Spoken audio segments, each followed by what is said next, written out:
There are people who seem to be born with an inner sense of duty, a quiet, relentless impulse to hold the world together.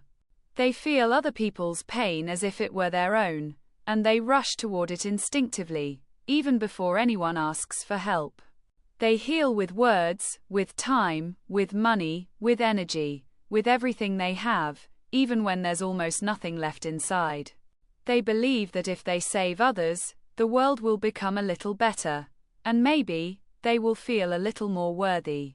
But at some point, a deep fatigue sets in, heavy, invisible, because when you spend your life saving everyone, you inevitably stop saving yourself.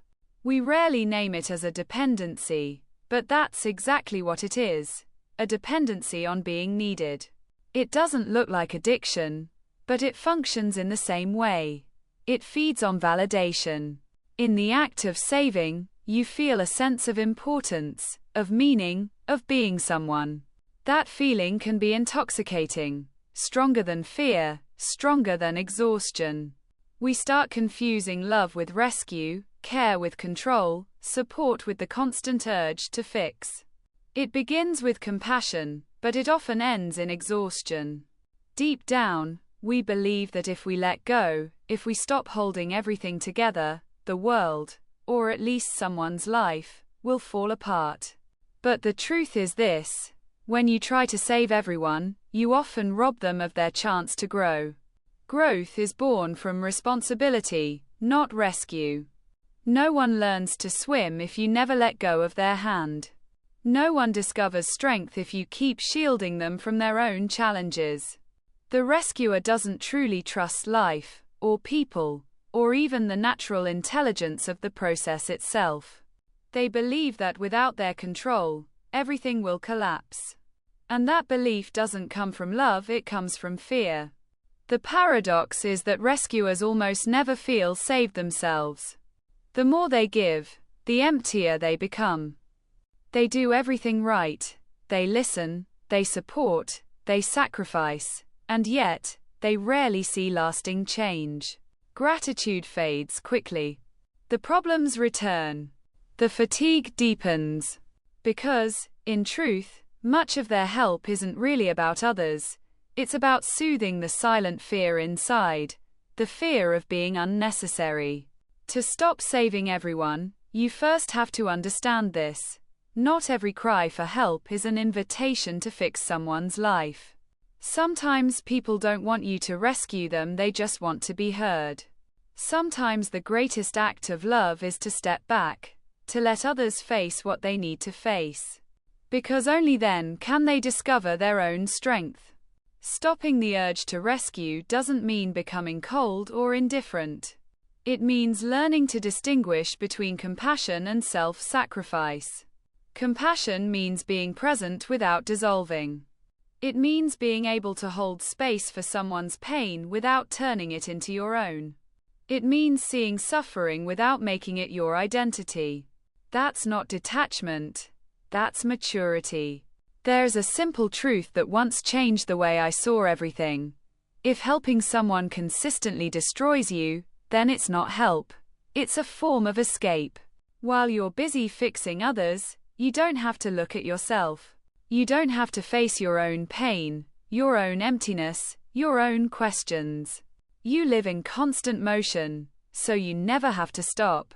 And yet, that endless giving slowly erases your own existence until you're living entirely for someone else's story.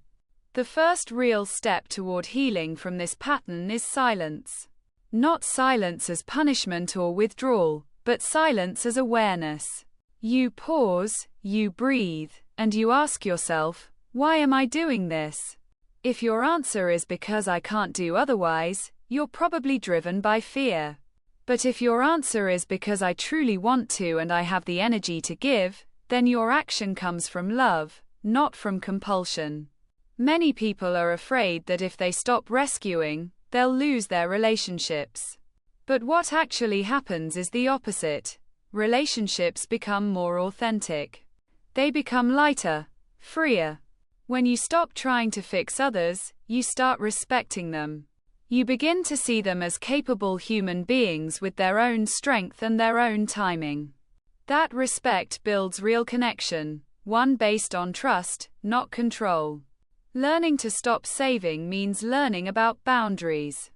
It means saying no without guilt. It means realizing that you are not required to be present in every storm, that sometimes the most loving act is to let others face their own lessons. Pain isn't always the enemy, sometimes it's the path. And when you allow someone to walk through it without interference, you're not abandoning them, you're honoring their strength. To stop saving everyone, you must finally turn toward yourself and ask, who saves me? And instead of waiting for an answer from outside, you begin to offer it from within. You start listening to your own needs, respecting your own limits, taking care of the body and mind that have carried too much for too long. You learn to stop when you're empty, not out of selfishness, but out of wisdom. Because you can't pour from an empty cup. We grow up believing that love means giving everything we have. But love without self-respect isn't love. It's martyrdom. True love has boundaries. True love says, I can be here for you, but I won't disappear in the process. True love doesn't come from fear of rejection, it comes from freedom.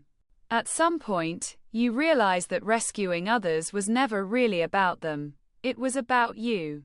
It was about your need to feel meaningful, your fear of being alone, your desire to escape your own silence. But real maturity begins when you stop filling your life with other people's chaos and start sitting with your own peace, even when that peace feels unfamiliar. To stop saving is to begin trusting. Trusting that life knows what it's doing. Trusting that people learn through their own experience. Trusting that the world doesn't need you to hold it together. It needs you to be whole within yourself. And when you finally let go, when you stop rushing to fix everyone and everything, something beautiful happens, nothing falls apart. Instead, things begin to find their natural order. People around you begin to grow. You start to breathe again. You rediscover lightness, space, and the quiet kind of joy that doesn't depend on being needed. You're no longer the hero. You're no longer the savior. You're simply human, strong, imperfect, free. Someone who finally understands that true rescue begins not with saving others, but with returning to yourself. And maybe that's where real love starts. The kind that doesn't demand, doesn't drain, doesn't prove anything. The kind that simply allows everyone, including you, to just be.